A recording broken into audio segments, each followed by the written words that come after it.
ना फैक्ट्री, ना उद्योग, ना धंधा, सबसे ज़्यादा पलायन, शिक्षा चिकित्सा चौपट प्रति व्यक्ति आय में सबसे पीछे बिहार। यानी आप कह सकते हैं कि बिहार के लोगों का ये कहना है कि 20 साल राज करने के बाद भी एनडीए ने बिहार को सबसे अंतिम पायदान पर लेकर के गया।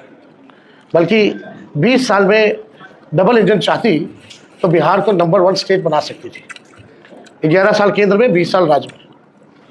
लोग जो है बड़ी संख्या में लोगों ने पलायन किया है बिहार से, 4-5 करोड़, पढ़ाई के लिए, कमाई के लिए, दवाई के लिए लोगों को जो है बाहर जाना पड़ता है।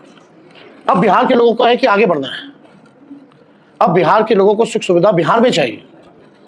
कोई परिवार बिछड़े ना, केवल होली और छठ में ना मिले, बल्कि जिंदगी भर जो है साथ रहे और बिहार में पढ़ाई, दवाई, कमाई की व्यवस्था हो, उद्योग धंधे, फैक्ट्री लगे, फूड प्रोसेसिंग यूनिट लगे।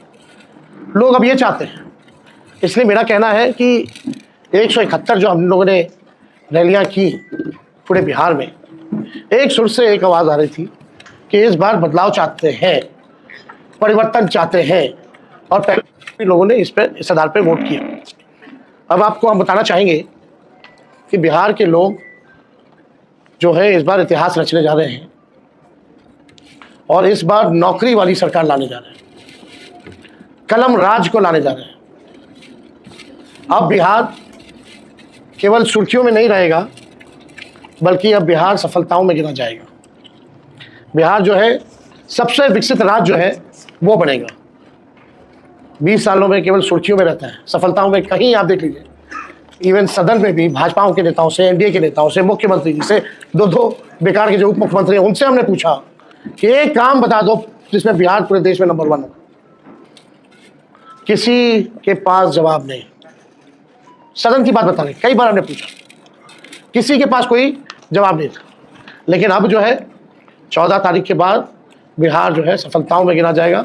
सबसे विकसित राज्यों में बिहार जो है गिना जाएगा, जहाँ फूड प्रोसेसिंग यूनिट्स लगेंगे, जहाँ एग्रो बेस्ड इंडस्ट्री लगेगी, जहाँ पढ़ाई, दवाई, कमाई, सिंचाई की अच्छी व्यवस्था होगी, जहाँ आईटी हब होगा, एजुकेशनल सिटीज़ होंगे, सुपर स्पेशलिटीज़ हॉस्पिटल बनेंगे और किसी बिहारी भाई को दूसरे राज्य ना जाना पड़े, ऐसा बिहार जो है हम लोग बनाएंगे। अब चुनाव आयोग से कई हमारी सवाल हैं जो हम पूछना चाहते हैं। हालांकि आप लोगों ने तो सरायरंजन या समस्तीपुर का देखा ही होगा कि पर्चियां जो है किस हिसाब से वीवीपैट का फेंका हुआ था। इसमें कई लोग सस्पेंड भी हुए हैं बाद में, जब हम लोगों ने आवाज़ उठाई तब। लोग डरे हुए हैं, सत्ता में बैठे लोग घबराए हुए हैं। कल हमने एक वीडियो भी जारी किया था, आप लोगों ने देखा होगा कि भाई केंद्र मंत्री, गृह मंत्री को कोई काम नहीं है। पटना में लगातार कई दिनों से डेरा बनाए हुए, कई बड़े बड़े अधिकारियों को बुलाया गया है, निर्देश दिए गए, अपने रेंज का देखना है उनको, कहाँ डिस्टर्ब करना है, किन किन व्यक्तियों को चुनाव से पहले उठाना है। मतलब सीएम हाउस से भी एक आध रिटायर्ड अधिकारियों द्वारा लगातार फोन जा रहा है बड़े बड़े जिला के अधिकारियों को, रेंज वाले जितने अधिकारी हैं, बुलाया जा रहा है, निर्देश दिया जा रहा है। तो ये बौखलाहट बताती है कि ये लोग जाने वाले हैं। हम लोगों की पैनी नज़र है, जनता एक पांव पे खड़ी है। हम तो चाहेंगे कि जितने अधिकारी, सूचना हमको उन्हीं अधिकारियों से मिली है जिनको ये निर्देश दिए गए। तो हम तो कहना चाहते हैं भाई, जनता एक पांव पे खड़ी है। संविधान का जिन लोगों ने शपथ लिया है, न्यायपूर्ण काम करें, दबाव में ना करें, वरना इस बार जनता जो है मुंह तोड़ जवाब देगी। सब लोगों की नज़र है अधिकारियों पर, प्रशासन पर। जनता सजग है, सब लोगों पर जो है नज़र डली हुई है। बात अब देखिए इलेक्शन कमीशन, पहला चरण का मतदान कब हुआ? 6 नवंबर को। आज हम बैठ के पीसी कर रहे हैं 10 नवंबर को। 4 दिन बाद भी आंकड़े जो है सार्वजनिक नहीं किए गए हैं कि पुरुष ने कितने मतदान किए और महिलाओं ने कितने मतदान किए। कोई भी ऑफिशियल आंकड़ा नहीं आता। पहले भी मैनुअली, पहले के ज़माने में तो उसी दिन उसी समय बता देता था मैनुअली। आजकल तो टेक्नोलॉजी का ज़माना है, फिर भी ये आंकड़ा क्यों छुपाया जा रहा है, सबसे बड़ा मेरा प्रश्न है। 4 दिन हो गया, यानी आप समझिए, मान लीजिए 11 को अगर वोटिंग है और 14 को रिजल्ट है, तो आपको 14 तक पता ही नहीं चलेगा कि कितने पुरुष और महिलाओं ने वोटिंग की। This is a joke. कितना टेक्नोलॉजी का ज़माना है, एआई का ज़माना है। ये बताओ, अमित शाह और मोदी जी के राज में इलेक्शन कमीशन ठप हो गया है। अरे भाई इतना तो पहले के जमाने में उसी दिन उसी वक्त मैनुअली लोग निकाल करके दे देता था कि इतना प्रतिशत जो है पुरुषों ने मतदान किया, इतने प्रतिशत जो है महिलाओं ने मतदान किया, और ये उम्र के लोगों ने इतना इतना मतदान किया। आप मीडिया के लोग यहाँ हैं, विद्वान लोग हो, जरा बताइए आप लोगों को जानकारी में है क्या ये? कहीं भी ऑफिशियली ये बात आई है? Where is election commission? मतलब भाजपा जितना पाप करेगा सब पे पर्दा इलेक्शन कमीशन डालेगा। भाजपा पाप करता रहे, इलेक्शन कमीशन उसका पाप धोता रहे। इलेक्शन कमीशन टूल बन गया, लग रहा है मर गया है। ये तो सिंपल सी बात है भाई। विदेशों में कितना देश का नाम बदनाम करेंगे। विदेशी पत्रकार भी अगर पूछेंगे भाई कितना रेशियो है, 4 दिन हो गया चुनाव को अब तक नहीं आया, तो देश का तो मजाक उड़वा रहे हैं ये लोग। तो हम तो जानना चाहेंगे कि भाई जल्द से जल्द दे दो। ऐसा जो आप लोगों का रफ्तार है, लग नहीं रहा कि दूसरा फेज वाले का पता भी चल पाएगा कि कितना रेशियो में किसने किसने कितना मतदान किया। आपको हम बता दें कि सीसीटीवी लगातार जो है कई जगह जो है जो स्ट्रांग रूम का वो जो है बंद आ रहा है, उसमें हमारे पार्टी के लोग सजग हैं, और कहीं भी कुछ आता है तो हम लोग कंप्लेन भी करते हैं, लेकिन ये बार बार लगभग हर जगह जो है स्ट्रांग रूम का जो सीसीटीवी है वो बंद हो जा रहा है। आखिर क्या कारण? इसमें चुनाव आयोग को जो है सफाई देने की जरूरत है। और आपको हम इंटरेस्टिंग डेटा बताना चाहते हैं जो इलेक्शन कमीशन ने अमित शाह जी के निर्देशों पे शायद किया होगा। एक तो आंकड़ा हम आप लोगों के सामने रखना चाहते हैं। ये आंकड़ा भाजपा या एनडीए शासित इन राज्यों से आए हैं जवान। उत्तर प्रदेश से 40 कंपनियां, गुजरात से 27 कंपनियां, मध्य प्रदेश से 23 कंपनियां, असम से 15 कंपनियां, महाराष्ट्र से 25 कंपनियां, छत्तीसगढ़ से 15 कंपनियां, राजस्थान से 10 कंपनियां, मिजोरम और हरियाणा से 8-8 कंपनियां, नागालैंड से 15 कंपनियां, मेघालय से 7 कंपनियां, गोवा से 6 कंपनियां, त्रिपुरा से 5 कंपनियां और उत्तराखंड से 4 कंपनियां, यानी कुल 208 कंपनियां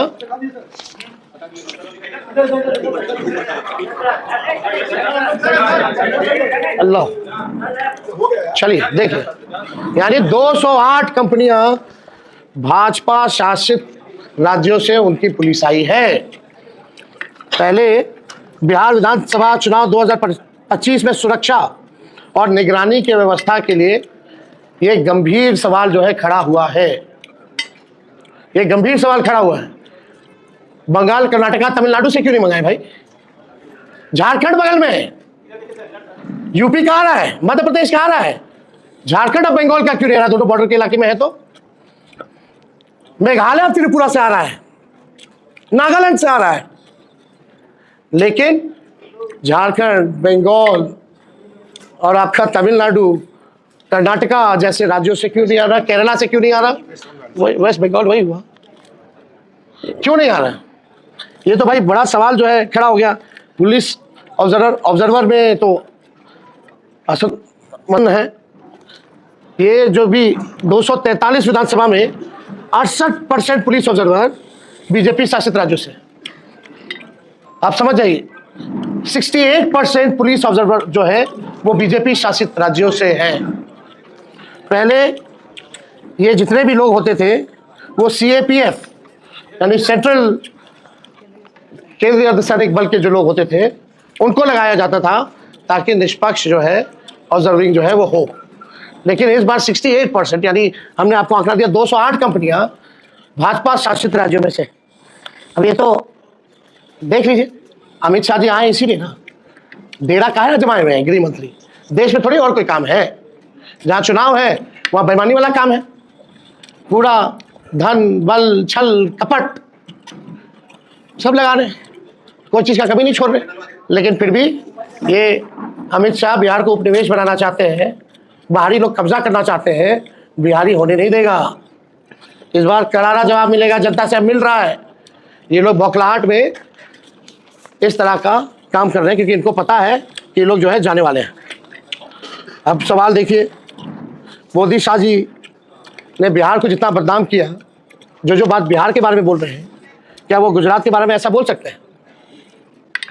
गुजरात में क्या क्या बातें करेंगे? वो फैक्ट्री की बात करेंगे, उद्योग की बात करेंगे।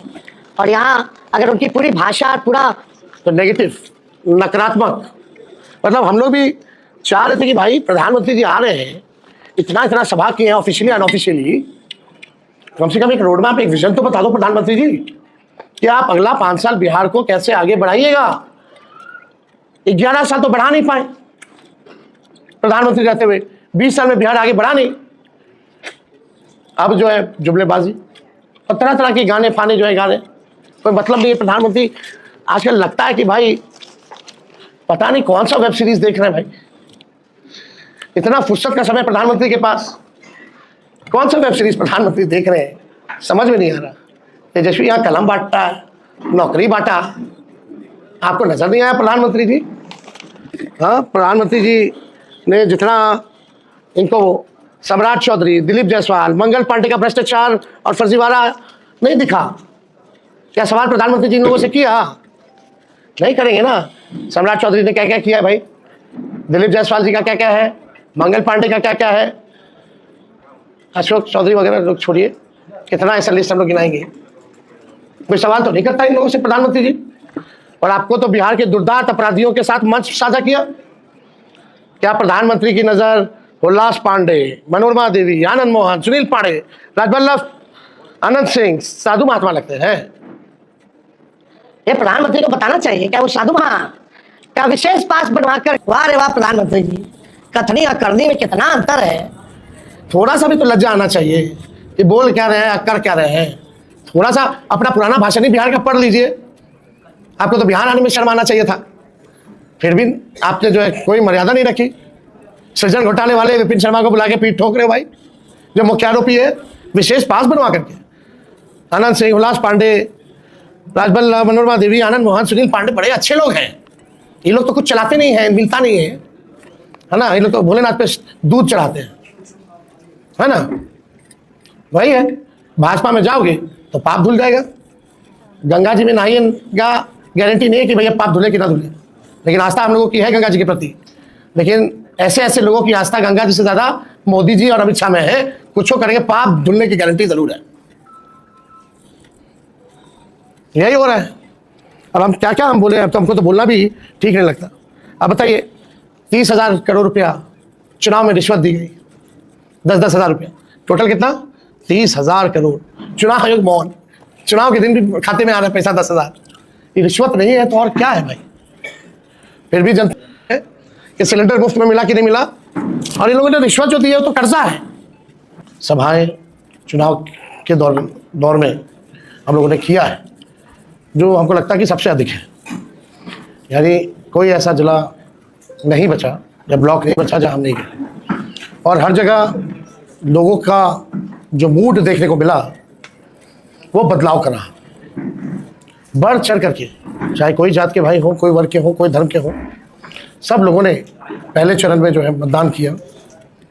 और एक ही बात थी कि 20 साल पुरानी जो सरकार है, 20 साल में सबसे ज़्यादा गरीबी, पलायन, बेरोजगारी, ना कारखाना, ना फैक्ट्री, ना उद्योग, ना धंधा, सबसे ज़्यादा पलायन, शिक्षा चिकित्सा चौपट प्रति व्यक्ति आय में सबसे पीछे बिहार। यानी आप कह सकते हैं कि बिहार के लोगों का ये कहना है उन किसानों के लिए मुफ्त जो है वो की जाएगी। जो जनप्रतिनिधि है, जैसे त्रिस्तरीय पंचायत के लोग हों, ग्राम कचहरी के लोग हों, इन सब का जो है पेंशन भी मिलेगा। और इन सब लोगों को जो है हम लोग जो मानदेय जो है दुगना हम लोग करने का काम करेंगे। टैक्स वगैरह जो हो गए, उन लोगों को जनप्रतिनिधि का दर्जा हम लोग जो है देंगे। तो हम लोग कई ऐसी योजनाएं, बेटी योजना हो, माँ योजना हो, ये सब योजनाओं को हम लोग जो है लागू करेंगे। आरक्षण तो हम लोग जो है, इन लोगों ने तो खत्म कर दिया, भाजपा के लोगों ने, हम लोग जो है आरक्षण को लागू करेंगे। बढ़ाने की जरूरत हो तो बढ़ाया भी जाएगा। और शेड्यूल लाइन के लिए फिर से भारत सरकार को हम लोग सिफारिश करेंगे। तो और भी बहुत सारी चीज़ें हैं। अब आप लोगों को बता दें कि भाई लॉ एंड ऑर्डर के मामले में तेजस्वी कोई कॉम्प्रोमाइज़ जो है नहीं करेगा, चाहे कोई अपना हो या पढ़ाया हो। अगर तेजस्वी की परछाई भी गलत करेगी तो उसको भी कड़ी से कड़ी सज़ा मिलेगी। इस मामले में, लॉ एंड ऑर्डर के मामले में कोई कॉम्प्रोमाइज़ नहीं। आप सब लोग मेरे स्वभाव को जानते हैं ऐसा कॉम्प्रोमाइज़ हम लोग जो है एकदम नहीं करेंगे। क्राइम हो, करप्शन हो, कम्युनलिज्म हो, इन तीनों से तेजस्वी जो है कॉम्प्रोमाइज़ नहीं करेगा। और आप सब लोगों को बता दें 14 को रिजल्ट आएगा और 18 नवंबर को हम लोग जो है शपथ लेंगे। 26 नवंबर और 26 जनवरी यानी रिपब्लिक डे के दिन के बीच में खरवास भी आता है। इस खरवास में जितने अपराधी हैं उन सबको तेजस्वी सलाखों के पीछे चुन चुन करके भेजने का काम करेगा। 1-2 महीने के अंदर इस खरवास में 26 नवंबर से 26 जनवरी के बीच कोई अपराधी बिहार में नहीं बचने वाला है। 2 महीने के भीतर खरवास में जेल के अंदर जाने वाले हैं। तो आप सब लोग इस प्रेस में आप लोग आए, आप सब लोगों का स्वागत है। और हमको लगा कि भाई पूरा चुनाव का जो अनुभव जो रहा वो आप लोगों से हम लोग जो है साझा करें। तो कोई